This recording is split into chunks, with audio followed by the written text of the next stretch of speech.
Les entretiens des patriotes, bonjour à tous. Pendant qu'on accuse l'ogre de Pardieu, les paysans sont en colère et la France gronde face aux pénuries de médicaments. Avant de traiter toutes ces informations, vous connaissez le rituel, je veux remercier tous ceux qui me permettent de faire ce travail au quotidien en me finançant à l'aide des merci rémunérateurs. Et aujourd'hui sont à l'honneur, vous connaissez aussi la phrase, des fidèles parmi les fidèles, Yves Mermet, Timmy Delamine, ma chère Anissé et Thomas Bouchard. Merci à eux du fond du cœur. Et puis je tenais aussi à vous remercier quotidiennement parce que vous êtes formidables, vous maintenez cette chaîne contre vents et marées, contre toutes les pressions et contre tous les trolls.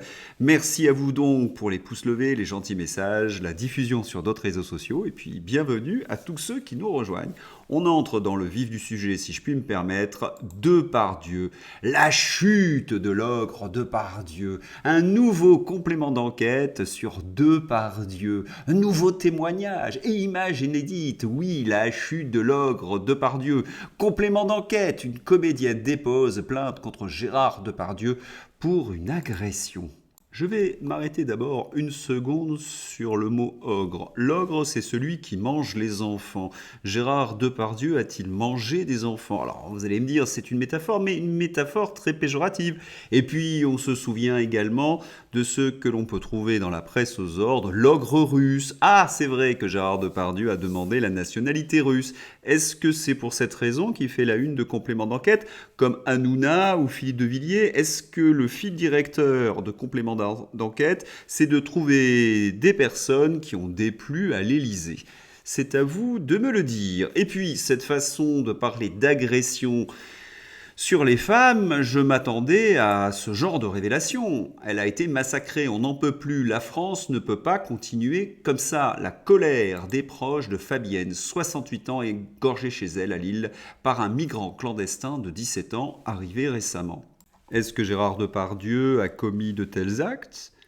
Eh bien, lorsqu'on lit le compte-rendu de complément d'enquête qui a été distribué à la presse, eh bien, on reste sur sa faim. D'ailleurs, de très nombreux journalistes s'interrogent sur le contenu même de l'enquête de Thomas Walek. Parce que on lit la dérive d'un vieil alcoolique aux mains baladeuses et aux propos graveleux. Il ne s'agit pas, dans ce qui est annoncé, d'agression dans le sens de Fabienne. Non, plutôt de harcèlement. Et que penser également de cette starlette qui a tourné avec Gérard Depardieu en 2008, qui retrouve la mémoire opportunément en 2023 pour venir témoigner sur complément d'enquête? Et vous savez, ce qui me choque le plus dans ce travail de complément d'enquête, c'est que ces journalistes se substituent aux juges. Ah, si Depardieu a commis des actes répréhensibles, il doit en répondre devant la justice, ça c'est tout à fait normal. Mais qu'un journaliste se substitue à un juge, là nous sommes dans une dérive très dangereuse. En effet, ces journalistes placent Gérard Depardieu devant le tribunal médiatique et ils font une enquête à charge. Vous savez ce qui se passe, à partir du moment où vous êtes visé par les journalistes, c'est une forme de mort sociale. Eh bien, Gérard Depardieu, levez-vous. Pourquoi doit-il se lever? Parce qu'il est accusé devant le tribunal médiatique. Et la guillotine médiatique doit s'abattre. Gzum!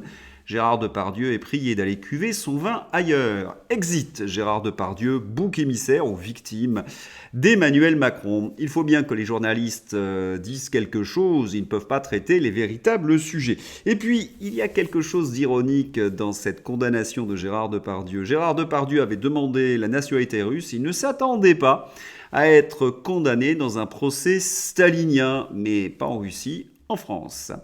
Nous allons maintenant passer à la deuxième information, je l'ai traitée hier, c'est le fameux choc des savoirs de Gabriel Attal. Vous êtes nombreux à m'avoir écrit que les mesures donc proposées par Gabriel Attal allaient dans le bon sens. Et je ne vais pas vous contredire, ce sont des mesures que j'ai défendues pendant 20 ans lorsque j'étais adhérent au SNAC. Oui, ce sont les mesures d'un syndicat patriote. Alors que se passe-t-il? Je l'ai expliqué hier, le système éducatif français a touché le fond. Ils ne peuvent plus faire autrement que de se tourner vers les systèmes éducatifs qui fonctionnent et qui, évidemment, ont mis en pratique toutes ces mesures. Mais attention, le diable se niche dans les détails. Il ne faut pas oublier qu'Emmanuel Macron a eu comme ministre de l'Éducation, Pape Diaye, le wokiste, et que cela continue. Vous pouvez prendre des bonnes mesures de structure, si vous ne changez pas les programmes, si vous ne changez pas l'état d'esprit des professeurs, eh bien vous continuerez à fabriquer des crétins. Regardez par exemple ce manuel pour les enfants de 4 ans. Le guide de la foufoune, poétiquement intitulé ainsi afin d'enseigner la sexualité aux enfants de 4 ans, par une féministe militante créatrice du conte Le Gang des Je ne sais pas où on va, mais on y va. Voilà, si nous ne changeons pas l'orientation des programmes, les mentalités du corps enseignant, si nous laissons nos enfants être les cobayes des wokistes, eh bien l'éducation nationale continuera à fabriquer des crétins à la chaîne. Et en plus, mal dans leur peau. Ça, c'est la nouveauté wokiste. Tiens, puisque je parle de crétins mal dans sa peau, non, là j'exagère, je ne vois pas très bien la transition, même si je parle de Carl Olive. Vous savez, le noyau du macronisme. Qu'est-ce qu'il a dit, Carl Olive ? Gérard Larcher est l'un des plus grands hommes d'État que la France ait connu depuis 40 ans. Oui, le puissant fond. Alors, ce qui est très intéressant, c'est une rhétorique totalitaire. Vous prenez un être qui ne correspond pas à ce que vous allez dire et puis vous utilisez une hyperbole. Une hyperbole, c'est une exagération.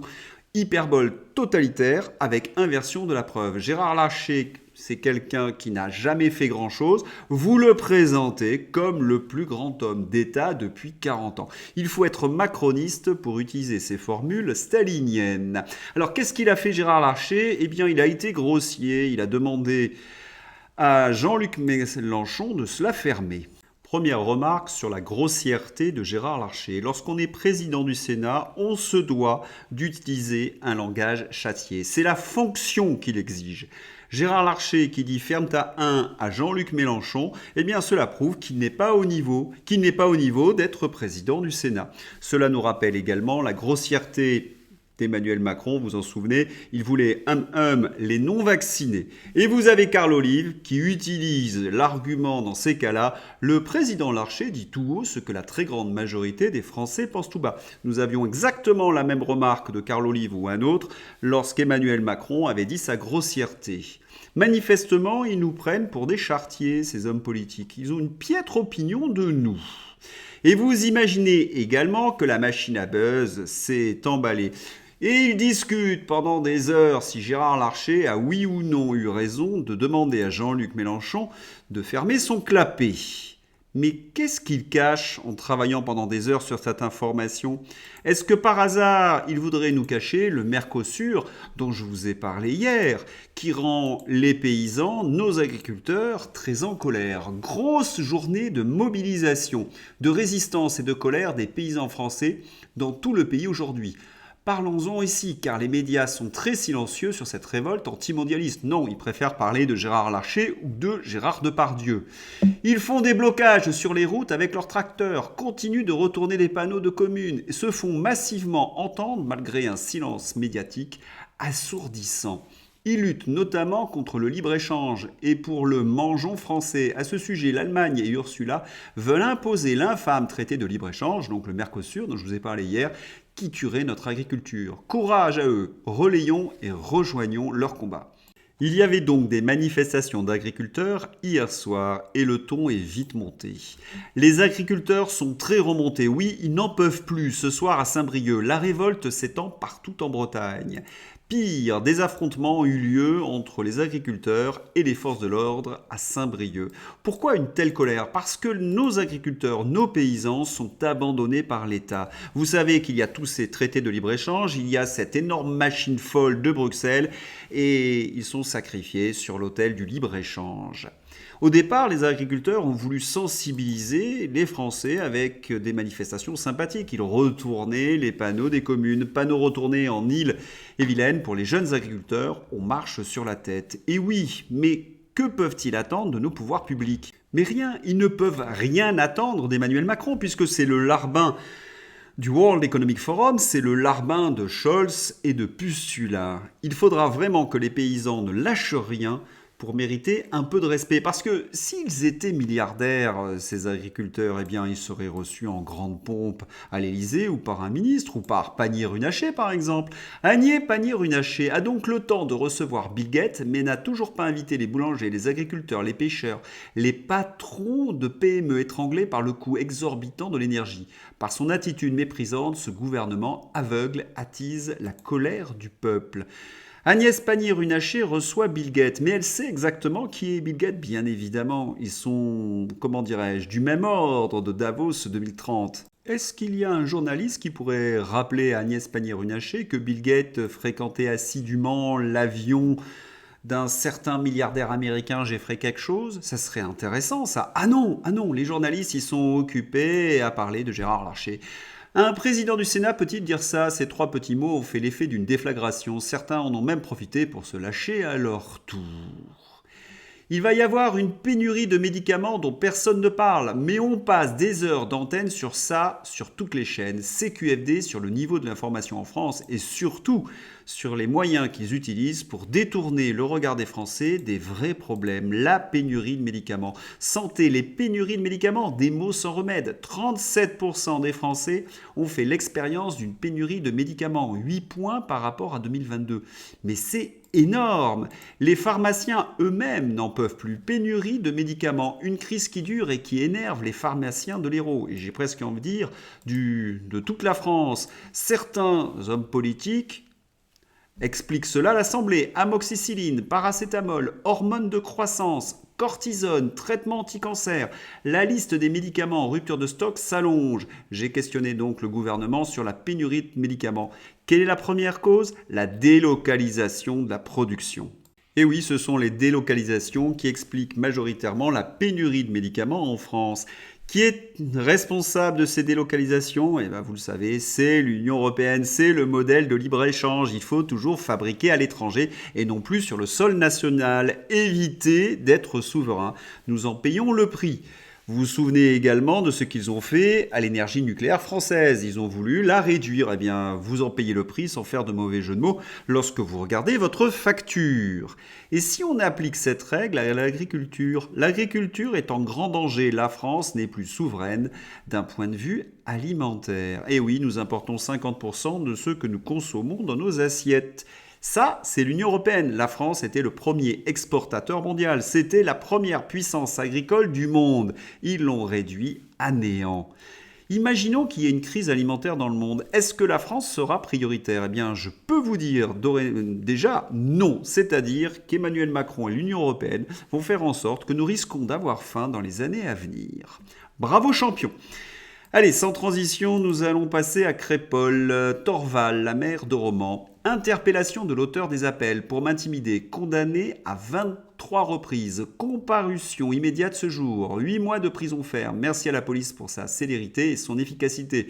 À la justice pour sa fermeté. L'auteur des menaces de mort n'est pas encore appréhendé. Lorsqu'on lit la presse aux ordres, sur Crépol, il n'y a qu'un seul mot, le mot récupération. Et puis, il y a la réalité des faits. Lorsqu'on dénonce le monde des dealers, lorsqu'on dénonce les cités gangrénées par la drogue, eh bien, on est menacé de mort. Ça ne fait pas la une de Quotidien ni du Nouvel Observateur.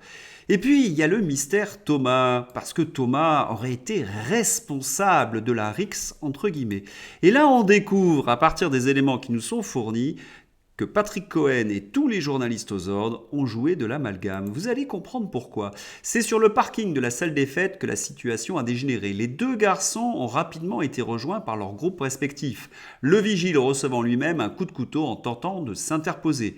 Dans les deux cas, les blessures sont nombreuses, mais du côté des rugbymen, la bagarre vire au drame. Le jeune Thomas meurt d'un coup de couteau, tandis que Thomas, elle, potentiel instigateur de la rixe, est poignardé 2 fois, presque mortellement. Est-ce que vous êtes en train de comprendre? Oui, non. Il existe 2 Thomas. Il y aurait eu un Thomas, donc, qui aurait eu un différend avec un jeune de la cité de Romans, tandis que Thomas, celui qui est mort, a essayé de s'interposer pour éviter la bagarre. Vous commencez à comprendre? Lorsque Patrick Cohen accuse Thomas d'être responsable d'avoir tiré les cheveux, il utilise un amalgame parce que ce n'est pas notre Thomas, c'est un autre Thomas d'ailleurs qui se trouve dans une situation difficile. Thomas, au contraire, a essayé de séparer les belligérants. Ils l'ont accusé plus ou moins de racisme alors qu'il s'est conduit chevaleresquement. C'est tellement monstrueux que je n'ai pas de mots. Et Patrick Cohen ne s'est toujours pas excusé. L'article du Parisien laisse aussi planer le doute entre ces deux Thomas.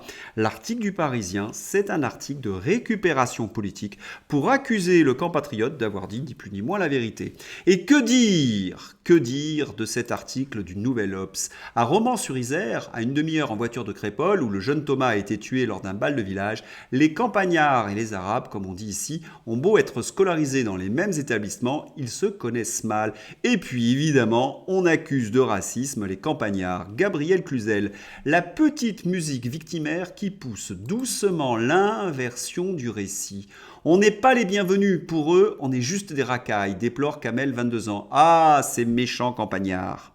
Le journaliste du Nouvel Obs ne se rend même pas compte qu'il écrit un des articles les plus racistes qui soient. Et oui, selon ses représentations, il y a les gentils des cités et puis il y a les méchants des campagnes. Mais qu'est-ce que c'est que ce monde manichéen? Eh bien, ce sont les représentations des bobos de centre-ville. Ils vomissent tout ce qui habite de l'autre côté du périphérique. Alors les campagnes, ne m'en parlez pas. Je pense que tous ceux qui habitent les campagnes, j'en fais partie, devraient voter pour des candidats qui sont un peu plus du cru et non pas imposés par des directives de ces bobos de centre-ville. Sans transition, Emmanuel Macron. Eh bien, Emmanuel Macron, on le sent un peu moins serein. Accord franco-algérien sur l'immigration, Emmanuel Macron tacle Édouard Philippe et les LR. Vous n'avez pas compris que la politique étrangère de la France était définie au Parlement. C'est agacé le chef de l'État mercredi alors qu'un texte des Républicains soutenu par Horizon propose de dénoncer cet accord. Et oui, il y a comme une inquiétude de la part des macronistes pour une raison simple, c'est que le texte sur l'immigration arrive lundi au Parlement. Les LR étaient prêts à collaborer avec Emmanuel Macron à une condition, c'est que leurs amendements qu'ils avaient votés au Sénat soient conservés. Ils n'ont pas été conservés en commission des lois, donc ils ne peuvent plus voter la loi proposée par Gérald Darmanin. Et ils reçoivent le renfort, je l'avais plus ou moins prévu dans différents entretiens, d'Édouard Philippe et du groupe Horizon. Et on apprend que des membres de la NUPES ou de la gauche ne veulent pas non plus voter le texte de Gérald Darmanin. Le gouvernement sent qu'il peut tomber sur le texte sur l'immigration. Nous avons été tellement déçus depuis 2 ans, on va peut-être pas s'enthousiasmer, mais il y a une possibilité, les macronistes comptent et ils s'aperçoivent en effet qu'ils n'ont pas la majorité. Comme je l'ai dit, ils ne sont pas sereins. Allez, on va s'amuser un peu avec nos fact-checkers. 12 vues en 17 heures, c'est même plus un fiasco. Quand les fact-checkers Rudi Reichstadt et Tristan Mendès France n'ont pas une émission dans un grand média national, ils sont regardés par 12 personnes en une journée. Leur véritable audience, le véritable intérêt de leur travail. Il faut savoir que depuis, la vidéo a été retirée parce qu'elle était un sujet, vous vous en doutez, de moquerie. Ils ont préféré fuir. Et quand on pense qu'Emmanuel Macron, avec Schiappa, les ont choisis pour porter le fer contre la réinformation, il y a de quoi rire. Oui, ils avaient choisi les tocards parmi les tocards. Et lorsque Tristan Mendès France s'intéresse à la lecture, ça lui arrive de temps en temps, il doit lire un bouquin de temps en temps, lorsqu'il navigue sur le site de la FNAC, il s'intéresse au livre de la réinformation. Je suis retourné voir ce que la recherche Covid donnait sur la FNAC. Et c'est encore pire qu'avant, les premiers résultats sont tous des bouquins de covido-sceptiques. Ces livres sont lus, monsieur Tristan Mendès France, car la population a compris la manipulation médiatique et la censure autour de la gestion du Covid et des injections. Ils livrent encore des combats d'arrière-garde. Ils n'ont toujours pas compris. Cela donne encore une idée de leur niveau intellectuel. Quand je parle de combats d'arrière-garde, on devrait également parler des combats d'arrière-garde d'Emmanuel Macron et de son gouvernement. Laurence Boone, à la vice-première ministre ukrainienne, j'ai réaffirmé tout le soutien de la France au processus d'adhésion de l'Ukraine à l'Union européenne. Nous sommes là avec les Européens pour accompagner les réformes aux côtés du peuple ukrainien. Il sera décidé par les chefs d'État européens le 15 décembre l'ouverture des négociations d'adhésion de l'Ukraine à l'Union européenne. Négocier l'adhésion à l'Union européenne d'un pays en guerre, ruiné, détruit, avec un salaire minimum de 100 € par mois, dans le plus grand silence. Vous êtes sérieux, Emmanuel Macron ? Emmanuel Macron fait ce qu'il veut, de toute façon. Il peut compter sur le silence des journalistes aux ordres. Complément d'enquête est beaucoup plus occupé à nous présenter les mains baladeuses de Gérard Depardieu que des vrais problèmes, et notamment l'adhésion de l'Ukraine. Il pourra compter sur le silence de Barthez et de Quotidien, qui est beaucoup plus occupé à nous parler de niveau de langage avec Gérard Larcher. Mais voilà, est-ce que ce n'est pas un combat d'arrière-garde? Parce que les choses s'accélèrent. Nous vous l'avons annoncé il y a quelques jours, ça y est, c'est fait. Le Congrès américain échoue à avancer sur une grande enveloppe pour l'Ukraine et Israël. Et oui, sans financement, l'Ukraine n'en a pas pour longtemps. Quant à Joe Biden, il est vraiment dans la nasse. Biden a été critiqué pour avoir affirmé qu'il n'avait pas interagi avec les partenaires commerciaux de Hunter. Ce sont des mensonges, je ne l'ai pas fait, a répondu Joe Biden lorsqu'on lui a demandé pourquoi il avait interagi avec autant d'associés étrangers de sa famille. Il a été pris en plein flagrant délit de mensonge. Et lorsqu'il affirme « ce sont des mensonges », regardez son visage. On dit souvent que Joe Biden est très fatigué, mais là, il est apparu très fatigué. Comme Zelensky, on sent chez Joe Biden que c'est bientôt la fin.